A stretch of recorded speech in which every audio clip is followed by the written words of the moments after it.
Criado no início da década de 60, em plena Guerra Fria, ele nasceu da ambição de unir em um só avião as necessidades da Força Aérea e da Marinha dos Estados Unidos.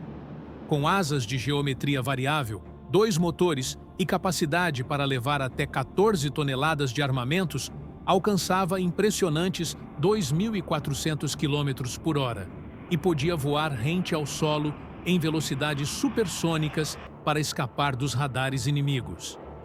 Ele se tornou um símbolo e marcou a história como um dos caças-bombardeiros mais temidos da Guerra Fria. Este é o F-111 Aardvark. No início da década de 60, o cenário geopolítico era dominado pela Guerra Fria. A corrida tecnológica estava em seu auge, e uma das maiores preocupações dos militares americanos era encontrar uma aeronave capaz de enfrentar múltiplos desafios ao mesmo tempo. A Força Aérea queria um caça capaz de voar rápido, penetrar defesas inimigas e lançar armas nucleares em longas distâncias. A Marinha, por outro lado, sonhava com um interceptador de longo alcance que pudesse proteger suas frotas contra bombardeiros soviéticos. Foi nesse contexto que nasceu o ambicioso projeto do General Dynamics F-111, conhecido mais tarde como Aardvark. O grande responsável por impulsionar essa ideia foi o então secretário de Defesa dos Estados Unidos, Robert McNamara. Ele acreditava que o país poderia economizar bilhões de dólares se desenvolvesse uma aeronave única, capaz de atender às necessidades da Força Aérea e da Marinha. Essa visão se materializou no chamado Programa TFX, lançado oficialmente em 1961. O desafio era gigantesco. A Força Aérea e a Marinha tinham exigências completamente diferentes.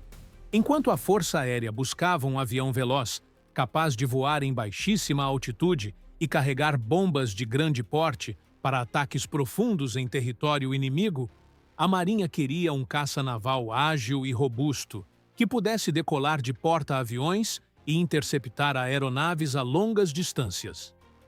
Várias empresas entraram na disputa.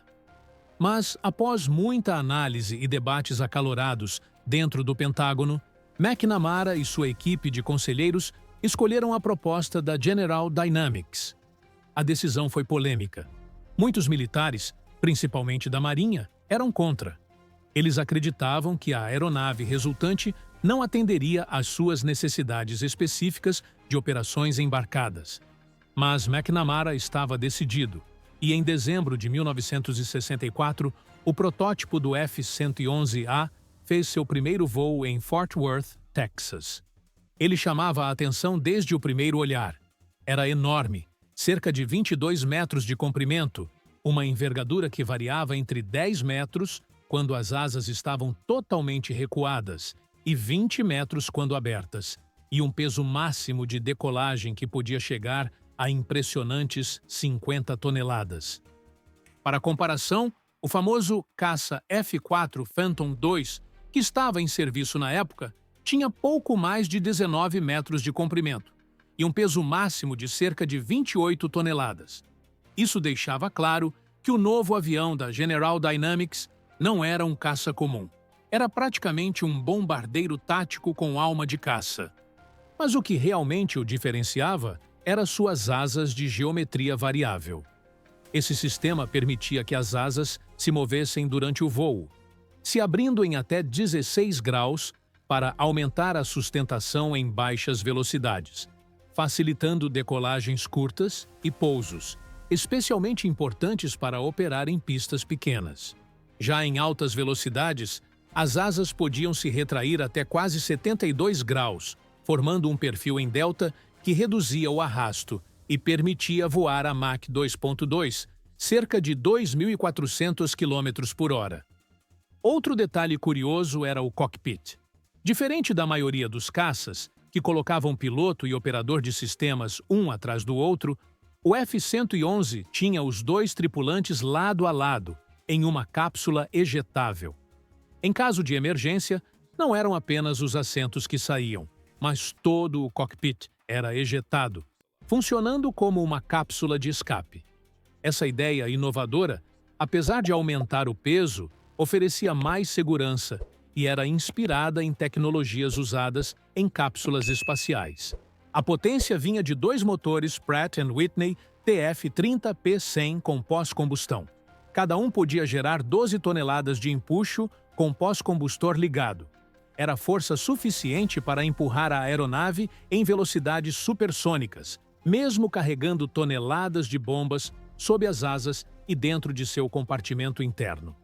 Ele tinha capacidade para transportar 14 toneladas de armamentos, incluindo bombas convencionais, armas nucleares táticas e até mísseis ar-terra de longo alcance. E quando falamos em precisão, ele também foi pioneiro. Foi um dos primeiros aviões a receber um radar de segmento de terreno, que permitia voar a altitudes baixíssimas, praticamente rente ao solo, mesmo durante a noite ou em condições climáticas ruins. Isso era crucial para penetrar nas defesas aéreas soviéticas, já que os radares da época tinham dificuldade em detectar aeronaves voando muito perto do solo. Mas é claro que nem tudo eram acertos. O projeto, logo de início, mostrou sinais de complexidade excessiva. Os sistemas de asas móveis eram pesados e sujeitos a falhas. Os motores, apesar de potentes, sofriam com o temido stall de compressor, uma falha perigosa que podia desligar um motor de repente durante o voo.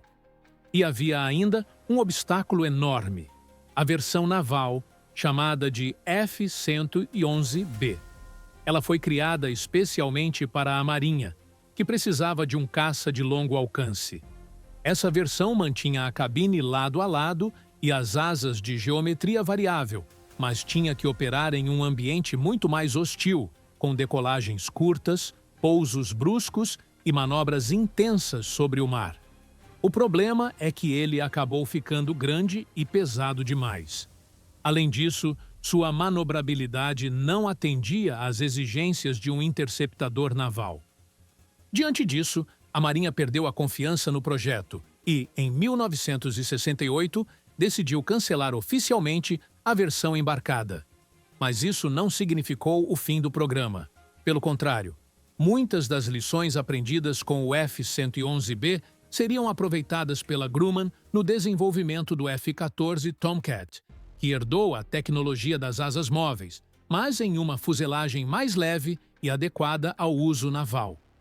Enquanto a Marinha desistia, a Força Aérea seguia adiante. Assim, ele continuou em desenvolvimento, enfrentando atrasos e problemas técnicos, mas sempre prometendo algo que nenhum outro avião tinha: a capacidade de voar baixo, rápido e carregar uma carga destrutiva enorme. E, de fato, com o tempo, essas promessas começaram a se tornar realidade, o transformando em uma das aeronaves mais versáteis e temidas da Guerra Fria. Depois do voo inaugural em dezembro de 1964, o F-111A ainda tinha um longo caminho até ser considerado operacional.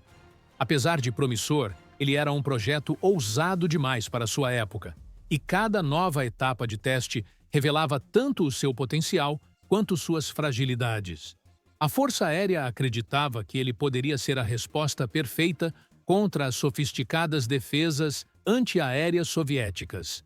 Mas a realidade logo mostrou que transformar teoria em prática era bem mais complicado. Um dos primeiros pontos que chamaram a atenção foi justamente a robustez da estrutura. Para suportar as enormes forças geradas pelas asas de geometria variável, sua fuselagem precisou ser reforçada, com ligas de titânio e aço, o que aumentou ainda mais o peso. Em testes de fadiga no solo, surgiram rachaduras preocupantes nas junções das asas com o corpo principal. Isso gerou atrasos e obrigou a General Dynamics a redesenhar e reforçar várias partes críticas, o que elevou os custos do programa e reforçou as críticas ao projeto. Outro problema sério estava nos motores. Embora fossem os primeiros turbofans com pós-combustão integrados a entrar em serviço, eles se mostraram temperamentais. O chamado compressor stall, um fenômeno em que o fluxo de ar dentro do motor se desestabiliza e provoca perda súbita de potência, era frequente.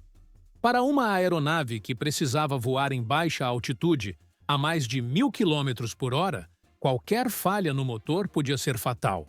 Houve incidentes em que pilotos precisaram ejetar após uma falha súbita de potência em apenas um dos motores.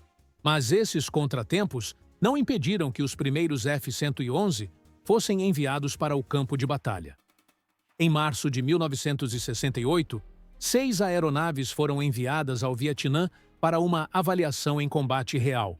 Era seu batismo de fogo e todos os olhos estavam voltados para ver se ele cumpriria as promessas feitas por McNamara anos antes. Durante essa primeira operação, ele realizou mais de 50 missões noturnas sobre o Vietnã do Norte. Seu grande trunfo era o seu radar de segmento de terreno, que permitia voar a apenas 60 metros de altitude em velocidade supersônica, algo que praticamente nenhum outro avião conseguia. Ao voar tão baixo e tão rápido, ele conseguia escapar dos radares soviéticos entrando sorrateiramente no espaço aéreo inimigo para atacar pontes, depósitos de combustível e linhas de suprimento. Para os soldados vietnamitas, a experiência era aterrorizante. Primeiro vinha um ruído grave e abafado dos motores, um som tão peculiar que ganhou o apelido de morte sussurrante, porque quando os inimigos o ouviam, já era sinal de que a destruição estava a poucos segundos de acontecer. Mas esse período inicial também ficou marcado por perdas dolorosas. Dos 6 aviões enviados, 3 se perderam por acidentes ou falhas. Relatórios da época não atribuíram as quedas a aeronaves inimigas nem a mísseis terra-ar. 2 aeronaves desapareceram em missões noturnas e jamais foram recuperadas. E a terceira caiu após uma falha súbita no sistema do estabilizador, com a tripulação ejetando. O fato é que em poucas semanas, metade da frota destacada foi perdida, e isso gerou uma onda de críticas ferozes ao programa. Após a terceira perda, o Pentágono suspendeu temporariamente o emprego em combate, e muitos passaram a acreditar que ele seria cancelado definitivamente. Enquanto as investigações seguiam, engenheiros e técnicos se debruçavam sobre os problemas estruturais e de propulsão. Com a ajuda da NASA, os dutos de entrada de ar foram redesenhados, reduzindo o risco de stall em altas velocidades. A fuselagem também recebeu reforços, aumentando a confiabilidade em voos de baixa altitude, onde o estresse estrutural era mais intenso devido às fortes rajadas e turbulências. Essas modificações começaram a dar resultado, e em 1972, com a guerra no Vietnã ainda em curso, ele voltou a ser enviado para a região, agora com os problemas parcialmente resolvidos. No auge das operações, quase 50 unidades foram empregadas em missões de bombardeio de precisão durante a Operação Linebacker e a Linebacker 2. Diferente de outras aeronaves que eram facilmente rastreadas pelos radares vietnamitas, eles se mostravam quase impossíveis de detectar. Voando a baixíssima altitude e em alta velocidade, eles cruzavam o território inimigo, lançavam suas bombas e voltavam praticamente ilesos. O impacto foi devastador. As forças do Vietnã do Norte, acostumadas a abater os caças F-4 e até os bombardeiros B-52 com suas baterias de mísseis SA-2, de repente se viam incapazes de deter os F-111. Para se ter uma ideia, enquanto outras aeronaves precisavam de várias passagens sobre um alvo para destruí-lo, correndo risco a cada mergulho, ele seguia a filosofia de um único ataque e fuga imediata. Mesmo assim, os perigos eram constantes. Voar a poucos metros do solo em velocidades supersônicas era muito perigoso. Qualquer falha mínima podia ser fatal, e acidentes ainda aconteciam. No total, durante a Guerra do Vietnã, apenas 6 F-111 foram perdidos em combate direto, um número muito baixo comparado às perdas de outros caças americanos na região. Esse sucesso começou a mudar a visão que os militares tinham do projeto. O que antes era visto como um fracasso, passou a ser reconhecido como uma das ferramentas mais letais do arsenal americano. E, embora a Marinha tivesse abandonado o projeto, a Força Aérea agora tinha em mãos uma plataforma que unia velocidade, alcance e capacidade de carga como nenhuma outra. Ele se consolidava como uma peça-chave na doutrina de penetração em baixa altitude, que seria essencial para enfrentar a União Soviética em um eventual conflito direto. Ele ainda teria muitas histórias para contar após o Vietnã. Suas missões de longo alcance, os aperfeiçoamentos constantes e o uso em operações reais mostrariam que, apesar dos tropeços iniciais, a visão de McNamara não havia sido um delírio completo. Mas para entender como ele saiu do descrédito e se tornou um dos símbolos da aviação tática americana, precisamos olhar para os anos seguintes, quando ele participou de operações que mudariam para sempre a forma como os Estados Unidos encaravam a guerra aérea. Após provar sua capacidade no Vietnã, ele passou a ser visto com outros olhos dentro da Força Aérea. Aquela aeronave que começou a carreira cercada de críticas, vista como um projeto mal concebido, agora mostrava um potencial que poucos imaginavam. Os engenheiros corrigiram grande parte dos problemas de motor e reforçaram a fuselagem, e a confiança começou a crescer. Mas seria nas operações reais dos anos seguintes que ele alcançaria sua verdadeira consagração. No início dos anos 80, ele foi integrado a novas tecnologias de ataque de precisão, como o sistema PaveTech. Esse conjunto, instalado em uma cápsula ventral, combinava uma câmera, um designador a laser e sensores infravermelhos, permitindo que os pilotos localizassem alvos em qualquer condição de visibilidade. Com essa capacidade, ele deixou de ser apenas um bombardeiro de penetração e se transformou em uma ferramenta de precisão, algo raro naquela época. Em vez de despejar dezenas de bombas na esperança de atingir um alvo, bastava lançar uma ou duas bombas guiadas a laser para conseguir o mesmo efeito, mas com muito mais exatidão. Isso o tornou uma arma temida. E se no Vietnã ele ainda foi recebido com desconfiança, nos anos seguintes ganhou fama de confiável e indispensável. O grande momento de virada aconteceu em abril de 1986, durante a Operação Eldorado Canyon. Naquele ano, os Estados Unidos decidiram retaliar o governo de Muammar Gaddafi, na Líbia, após uma série de atentados terroristas atribuídos a agentes líbios, incluindo o ataque a uma discoteca em Berlim, frequentada por soldados americanos. A missão era arriscada: bombardear alvos estratégicos em Trípoli e Benghazi, cruzando o espaço aéreo de países que não permitiam a passagem de aviões de combate americanos. Isso obrigou os F-111 a decolarem da Inglaterra e realizarem uma das mais longas missões de combate da história da aviação. Foram cerca de 10.300 quilômetros percorridos, quase 13 horas de voo, com múltiplos reabastecimentos em pleno ar. Durante o ataque, eles destruíram alvos de alto valor, incluindo o quartel-general de Gaddafi.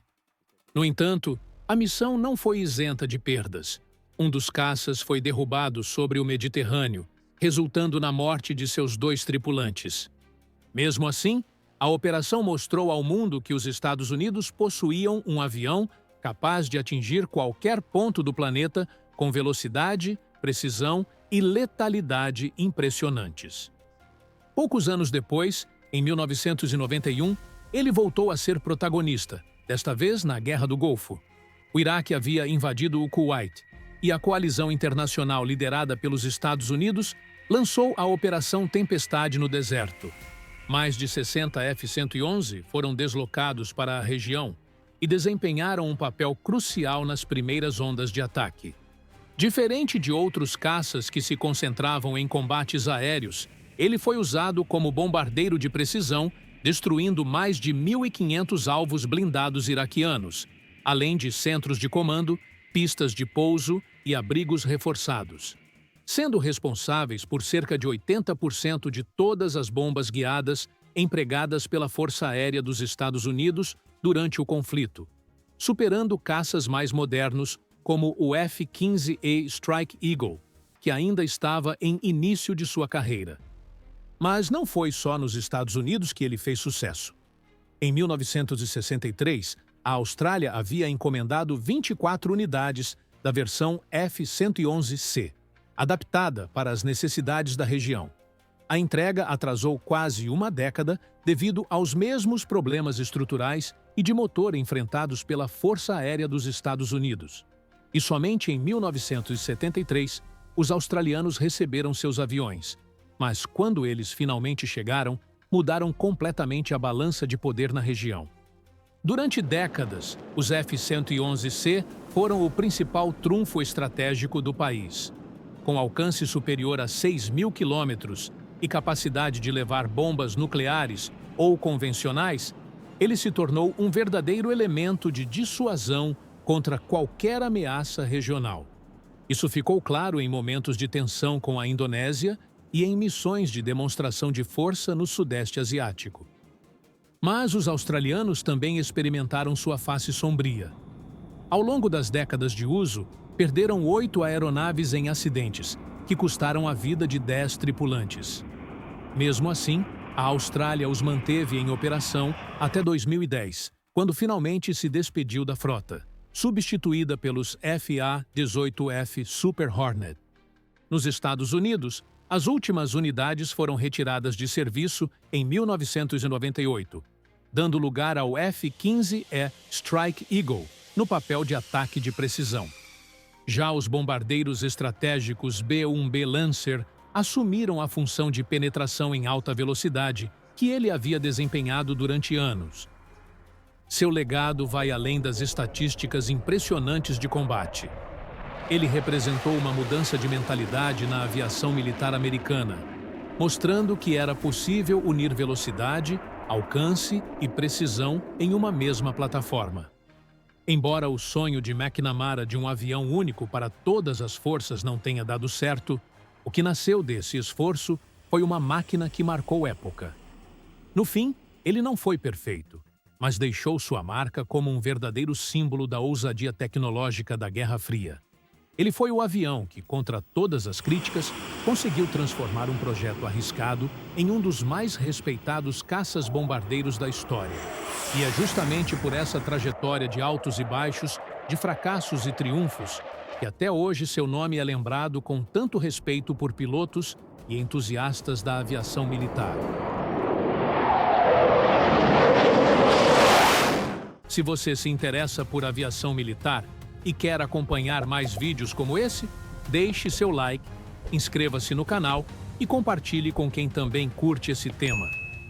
Dessa forma, continuamos a explorar juntos os bastidores dessas máquinas voadoras que marcaram e ainda marcam a história da aviação militar.